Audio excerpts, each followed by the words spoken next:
Meta San Franġis d'Assisi jeżistijaj, kellu l-esperjenza li f'riġlejn il-kurċifiss ta' San Damjan.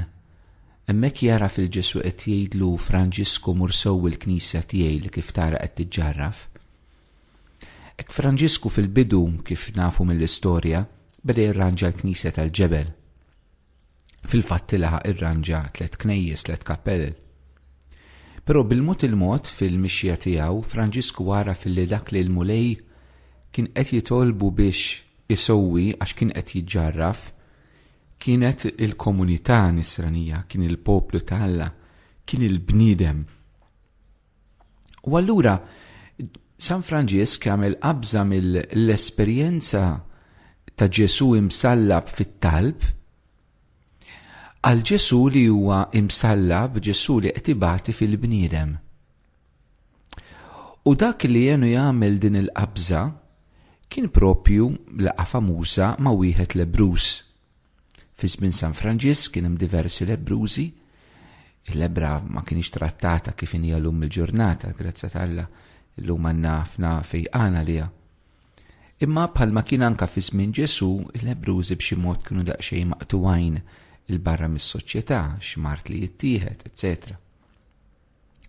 San Franġisk jagħmel din il-qabża eżistijaj fil-mixja tiegħu. Illi dan Ġesu illi iltaqa' miegħu fl-esperjenza tat-talb, il-dan Ġesu issa biex ngħidu hekk jinkarna ruħu isir laħam fil-preżenza tal-fqir tal-batut mod partikolari fil-Lebrużi. U San Franġisk eżistijaj jagħmel din il-qabża partikolari li mhux biss sempliċiment kien jgħin lill-Lebrużi imma li kien jgħix qalb il-Lebrużi. Mhux sempliċiment jagħti l-għajnuna tiegħu jitlaq lem imma kien iqatta' il-ħin tiegħu magħhom. Biex ngħidu hekk il-Lebrużari kienu l-ewwel novizzjati tal-Franġiskani. Il-mument fejn inti hemmhekk tagħmel l-esperjenza tal-Alla u l-esperjenza tal-bniedem. Dawk eżistijaj li mxew wara Ġesu fuq il-passi ta' San Franġisk u allura ħadu t-talim l-ispirazzjoni ta' Franġisku, San Franġisk minnhom jistidnhom jgħidilhom li għandu jkun ta' ferħalina li ngħixu qalb il-morda. Li ngħixu qalb nies illi ħadd ma jridhom. Hija stedina eżistijaj ta' mod kif Franġiskan għandu jgħix is-sejħa tiegħu ta' nisrani li jimxi wara Ġesu qalb il-fqir u qalb il-batut.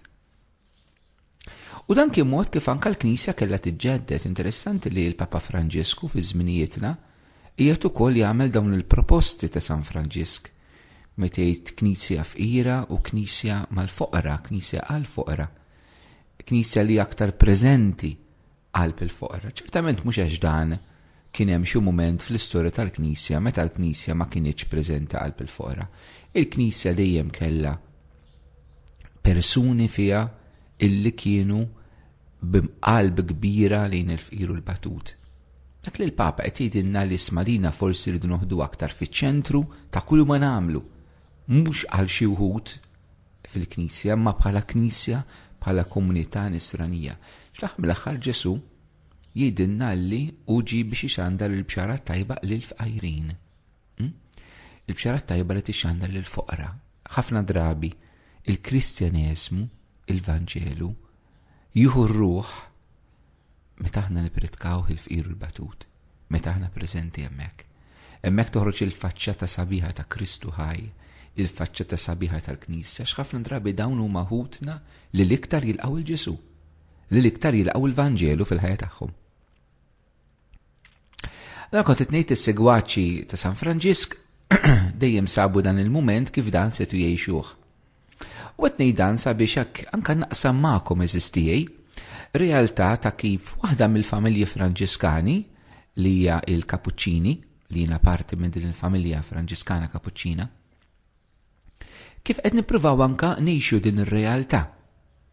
Għax xi kuntant aħna fil-ħajja konsagrata għandna ħafna affarijiet sbieħ. Għandna ħafna realtajiet li huma sbieħ, però xi drabi għadhom moħbija. U jista' jkun li jkun il-mument minn għal ieħor li aħna anke naqsmu mhux biss it-talim li nagħtukom, imma li naqsmu l-ħajja tagħna magħkom, illi ssiru tafuna, li nsiru nafukom, li tkunu tafu kif ngħixu, tkunu tafu kif naqdu, tafu x'inhi l-karizma tagħna, Alla l-ċissejħinna.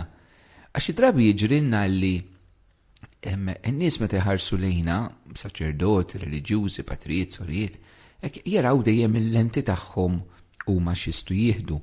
Ċertament għax aħna qegħdin hemmhekk biex nagħtu, allura jagħmlu sew. Però xi drabi tkun sabiħa li nkunu ftit iktar familjari bejnietna biex ngħid hekk. Għaliex dan ukoll iservi biex il-Knisja tiġġedded għaliex għax għamilna aħwa, jagħmilna komunità, jagħtina sens ta' komunjoni illi aħna maħniex hemm biex nagħtu biss, qegħdin biex nagħtu u nirċievu. U li intom hemm biex tirċievu biss, imma biex tirċievu biex tagħtu. Allura f'dan il-kuntest hekk taqsim familjari ta' doni, ta' karizmi, hekk x'lat naqsam magħkom hekk aħna kif il-Patrijiet Kabuċċini ngħixu anke l-karizma tagħna, il-ħajja tagħna fl-isptarijiet. Kif tafu dal-aħħar jien anke ġejt mibgħut fl-isptar Mater Dei biex naqdi il-missjoni hemmhekk bħala kappellan fl-isptar Mater Dei, u għalhekk hija aktar opportunità wkoll sabiex anke aħna hekk insiru nafu ftit iktar xulxin kif jiena ngħix dal-Ministeru flimkien ma' sħab il-Patrijiet u x'nagħmlu eżattament fl-isptar. Darba samt magħkom dwar is-sagrament tad-dilka tal-morda xi huwa sagrament li aħna niċċelebraw ta' spiss, allura rajt tajjeb li konna katakezi imġedda. Anka dan is-sagramenti qedtilkom li huwa mezz ta' tiġdid fil-Knisja per rridu anke niġġeddu l-mod kif niċċelebraw. Aħna bħala Kabuċċini eżistijej mill-ewwel biex ngħidu hekk minn mindu ġiet imwaffqa l fuq minn 500 sena ilu l-familja Kabuċċina dejjem kellha timbru partikolari mal-fqiru l-batut. Aħna twilidna anke f'kuntest meta kien hemm il-pesta fl-Italja u allura konna minn ta' quddiem li konna qrib dawn ħutna morda. Bħala Kabuċċini għandna ħafna qalbna wkoll il-kontemplazzjoni, il-mumenti fit-tul, fis-skiet, fit-talb u anke l-predikazzjoni.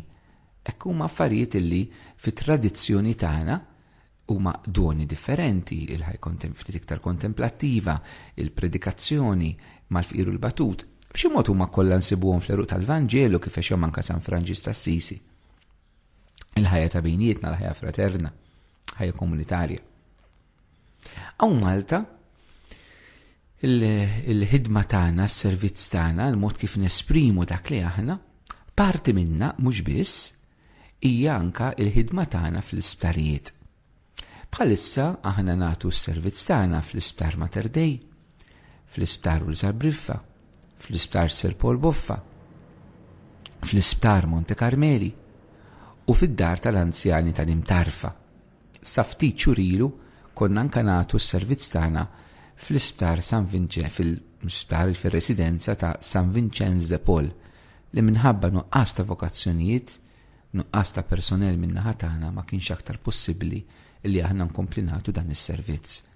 U allura issa hemm anke grupp ta' assessin dioċesani li qed jagħtu dan is-servizz fl-Isptar San Vincenzo de Paul li ħanka l-opportunità sabiex insellmilhom minn hawnhekk u ħanka l-opportunità biex insellem il-sħabi kollha Kabuċċini li jagħtu s-servizz tagħhom fl-isptar.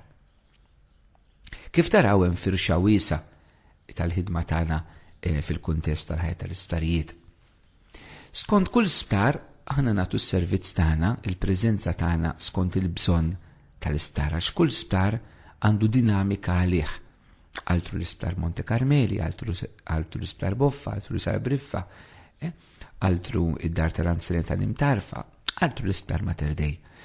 Minħabba li jiena qiegħed Mater Dei, allura xtaqt li naqsam magħkom hekk aħna kif ngħixu din ir-realtà tagħna bħala Patrijiet Kabuċċini fl-Isptar Mater Dei. U għalhekk se naqsam magħkom anke ftit dettalji tal-ġurnata tagħna, tal-ħidma tagħna fejn tistgħu ssibuna, servizzi aħna noffru meta qegħdin hemmhekk. L-ewwel ħaġa aħna qegħdin hemmhekk bħala tim bejnietna. Qegħdin tim ta' 6 patrijiet illi naħdmu bejnietna, illi niġu minn kunventi differenti, maħniex il-kol kemm aħna mill-istess kunvent aħna kollha Kabuċċini, però ma niġux mill-istess kunvent tal-Kabuċċini. Illi naħdmu nippruvaw faqda bejnietna biex nagħtu dan is-servizz għal bżonnijiet tagħkom li tkunu residenti hemmhekk fl-isptar meta tkunu morda, għal-familjari li ġuraw il-morda u anka għall-istaff li jaħdem. Għax l-istaff ukoll għandu l-bżonnijiet tiegħu u maħbib tagħna. L-ewwel ħaġa aħna jiġu mill-aspett prattiku. Aħna qattaw ħafna ħin hemm fl-isptar u għaldaqstant għandna il-quarters tagħna bħala patrijiet. Propju fl-Isptar Mater Dei hemm il-kappella fiċ-ċentru tal-isptar u s-sular ta' fuq il-kappella huwa il-quarters tagħna. Bil-quarters tagħna nifhem illi hemm 6 kmamar, kamra l kull patri, imbagħad hemm living quarters żgħir bejnietna fejn nistgħu nintaqgħu bejnietna, hemm uffiċċju u hemm counseling room fejn hemmhekk nistgħu naraw in-nies. Allura taraw illi għan sular hemm pjan illi huwa dedikat għalina u ta' dan anke aħna grati għall-istruttura sieħa tal-isptar illi għarfet il-bżonn spiritwali fi-sptar u ta' anke l-ispazju fiżiku sabiex aħna nistgħu nkunu preżenti fl-isptar. Hemmhekk eżistijej aħna naddu bejnietna b'sistema ta' shift li huwa x-shift li jaħdmu in-nurses. In-nurses jaħdmu b'shift li huwa day, night, rest u off. Day 1, day 2, night, rest u off. Aħna naħdmu b'dak ix-shift. Ir-raġuni hija sempliċi ħafna, illi bekk aħna kull wieħed minna ikun hemm jaf bej wieħed u ieħor anke l-istaff li qed jaħdem miegħu u jistgħu nibnu bil-mod il-mod relazzjonijiet maħutna li jaħdmu hemmhekk għal-ġid tagħhom, għal-ġid tagħna u għal-ġid tal-pazjenti. Il-ġurnata tagħna tibda b'dan il-mod. Meta nibdew bl-ewwel ġurnata aħna ngħidulha day 1, nibdew fis-7:30 ta' filgħodu. U meta tkun jgħid fl-ewwel ġurnata hemm is-sistema tal-pager illi meta inti qed tagħmel dan l-ewwel shift mis-7:30 ta' filgħodu sas-7:30 ta' filgħaxija straight inti ġurnata sħiħa on call, iġifieri. Kull ma jinqala fl-isptar jekk kien hemm accident, jekk xi ħadd miet, jekk xi ħadd telab il-griżma, jekk xi ħadd irid ikellem il-fader, anything. In-nurses jippejġjawna, jisom jibatulna messaġġ biex niftehmu l min jaf x'inhu l-pager u aħna mmorru on site. Immorru fuq il-persuna u naraw il-bżonn xi jkun. Hija 12 sena li hija 12 sija kif tu timmaġinaw hija hektik. L-isptar huwa kbir u l-fader tkun available għall-isptar kollu, mhux għal xi rokna minnu. Ġifieri dik hija l-ewwel ġurnata hija on call biex ngħidu hekk. Imbagħad fil-għaxija nibqu l-isptar, norqdu l-isptar aħna ma morrux lura l-kunvent, però ma nkunux on call, ma nkunux duty, ġifieri konna bżonn xi ħadd nkunu nistgħu nagħmluha f'dak il-ħin. L-għada nerġu nibdew id-dejtu tagħna li tibda mis-6:30 ta' filgħodu sal-5 ta' wara l-ofsinhar. U hemmhekk meta tkun qed tagħmel it-tieni ġurnata id-dejtu ma jkollokx il-pager fuqek, ma tkunx inti on call, ikun hemm fader ieħor. U allura dik il-ġurnata hija aktar dedikata sabiex inti tkun tista' iddur il-morda. L-isptar aħna qsamnieh f'5 żoni. Allura kull fader ikun jista' ikollu żona tiegħu għal numru ta' xhur u hemmhekk ikun jista' idur il-pazjenti ta' dik iż-żona tiegħu. U din jagħmilha sija meta jkun qiegħed day 1 fl-ewwel ġurnata, ġifieri jekk ma jibgħatux għalih x'imkien, ikun qiegħed idur il-pazjenti. U sija meta tkun it-tieni ġurnata, id-day 2, li tispiċċa kif qedtilkom sal-5. Imbagħad it-tielet ġurnata nieħdlu u nagħmlu 12 sija bil-lejl, mis-7:30 ta' bil-lejl sa' 7:30 ta' filgħodu. L-istess li nagħmlu fid-day 1 tkun ġurnata on call, inkunu 12 sija bil-lejl on call għal kull ma jinqala bil-lejl fl-isptar.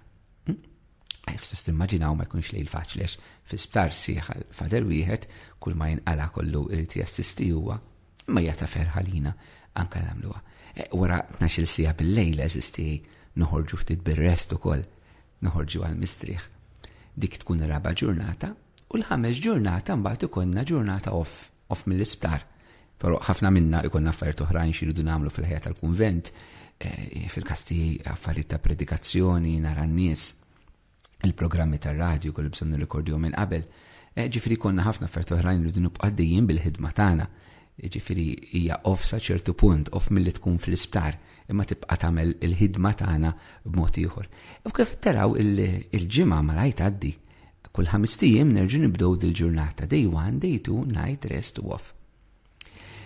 Imbagħad iżis tiegħi dan huwa shift biex ngħidu hekk li inqasam bejn 5 patrijiet u mbagħad is-6 patri ikun aħna ngħidulu reliever bejnietna, ġifieri xogħlu jkun meta xi ħadd minna ma jistax jaqdi d-dmir tiegħu jidħol minn floku għax dan daqqa jinqalek funeral, daqqa inqala ħaġa, daqqa inqalet konferenza, daqqa inqalet laqa partikolari, daqqa kellek tieġ jew ċirkustanza l-familja u ma stax tkun preżenti, ikollok il-sieħbek li jidħol jagħtik spalla. Dan huwa l-mod kif aħna naħdmu bejnietna anke bħala tim. Imbagħad eżis tiegħi is-servizzi illi aħna noffru matul il-ġurnata ħaġa tafu li hemm il-kappella fl-Isptar Mater Dei u hemm 3 qudiesiet kuljum. Mhux kulħadd jaf li fil-kappella kien ta' nies jgħidu li iva fader. Hemm 3 qudiesiet kuljum fl-isptar u tinħeġġitkom sabiex meta tkunu hemmhekk sija min jaħdem u sija minu pazjent u jista' joħroġ mis-sala u sija il-familjari għandkom din il-possibilità ta' 3 qudiesiet kuljum li huma hekk. Ikun hemm qudiesa fis-6:30 ta' filgħodu. Ħafna drabi dik jistgħu jiġu għaliha minn kunsej il-ħaddiema li se jiħdlu jaħdmu fl-isptar. Ikun hemm qudiesa fis-7 ta' filgħodu u ħafna drabi dik jistgħu jiġu għaliha il-ħaddiema li se jkunu se joħorġu minn bil-lejl, allura inti u dieħel tibda xogħol tista' tisma' l-qudies hemm. U inti u ħireġ tista' tisma' l-qudies hemm ukoll. U mbagħad ikun hemm qudies oħra fl-offsinar li tkun għal min qed jaħdem matul il-ġurnata u jista' jiġi għal minu pazjentu jista' joħroġ mis-sala. Minu pazjentu jista' joħroġ mis-sala hemm il-qudies ta' kuljum. U anke l-familjari jekk ikunu preżenti hemmhekk fl-offsinar u għal kulħadd fl-aħħar mill-aħħar kull min jixtieq jiġi jista' jisma' daw il-qudies hemmhekk fl-Isptar Mater Dei. Ma dawn nixtieq nenfasizza dawn huma 3 qudiesiet li qegħdin pjanati b'ħinijiet apposta biex jaqdu lil kulħadd u nħeġġukom sabiex tagħmlu użu minnhom. Sow jekk taħdmu l-isptar, sow jekk intom pazjenti fl-isptar u sow jekk intom familjari ta' xi ħadd l-isptar. Xi drabi jekk tara nies persuni, pereżempju kollok xi ħadd l-ITU jagħmlu ħafna sigħat hemmhekk jistennew it-tern tagħhom biex jieħdu il-pazjent. Flok qiegħed minn ħin kollu kif daq fl-offsinar u mort il-kappella smajt il-quddiesa, tlab tal-morda, għandna da ċans, għandna dell-opportunità jew naħduha. Imbagħad wara f'snar eżisti fis-sati anke jsir it-qarbin tal-morda fl-isptar.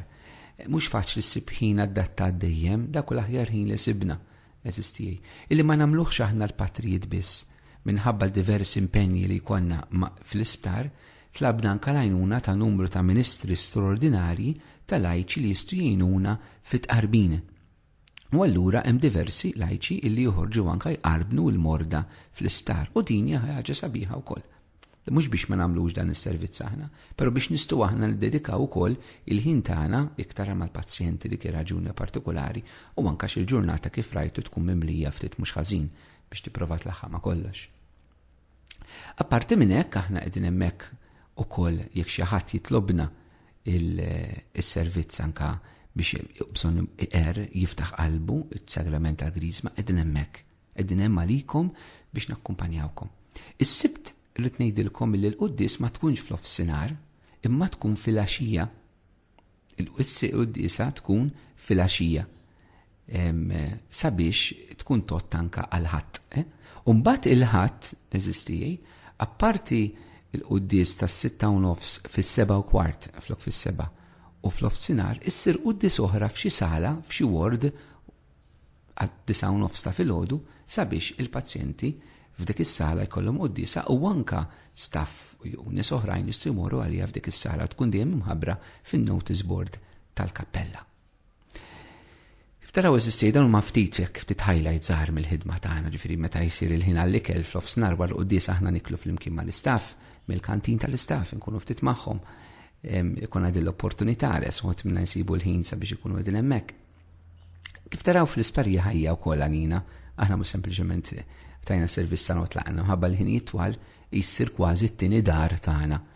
Ekku jiġunu qudiemi għajnejja tant patrijiet qabilna anke anzjani u tmudhom ħajjin li taw ħajjithom għal-morda fl-isptarijiet u nixtieq anke nirringrazzjahom mill-qalb u sabiħ li aħna napprezzaw il-ħidma ta' kull min jaħdem fl-isptar, mhux biss il-patrijiet biss u l-qassisin, imma kull min jaħdem fl-isptar.